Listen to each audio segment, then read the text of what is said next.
రాష్ట్రానికి సంబంధించి ప్రభుత్వం బాధ్యతగా చేయాల్సినవి ఏవి కూడా బాధ్యతలు నిర్వర్తించడం. మెడికల్ కాలేజీలు అమ్మేస్తా ఉన్నారు. రాష్ట్రంలో అసంపూర్తిగా ఉన్న 17 మెడికల్ కాలేజీలు వాటి అనుబంధ హాస్పిటల్స్ నిర్మాణాన్ని ఎట్టి పరిస్థితుల్లో పూర్తి చేయాలని ఏపీ ప్రభుత్వం నిర్ణయించింది. ముఖ్యమైన రాయలసీమ లిఫ్ట్ వంటి ప్రాజెక్టులన్నీ కూడా చేయకుండా ఆపేసిన కార్యక్రమాలు కనపడతా ఉన్నాయి. జగన్ అనాలోచిత చర్యల వల్లే రాయలసీమ లిఫ్ట్ ప్రాజెక్టు ఆగిపోయిందని ఇరిగేషన్ వర్గాలు చెబుతున్నాయి.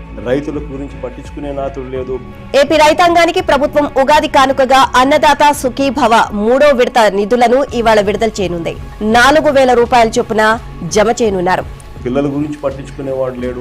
రాష్ట్రంలో 67,27,164 మంది విద్యార్థులకు తల్లికి వందనం నగదును ప్రభుత్వం జమ చేస్తుంది. అక్క చెల్లెమ్మల గురించి పట్టించుకునేవాడు లేడు. చివరికి అక్క చెల్లెమ్మలకు పొదుపు సంఘాలకు 0 వడ్డీ డబ్బులు కూడా ఇవ్వని పరిస్థితి.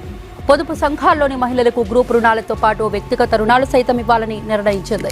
ఒక్కో సభ్యురాలికి 1,00,000 నుంచి 5 లక్షల వరకు రుణంగా ఇవ్వనున్నారు.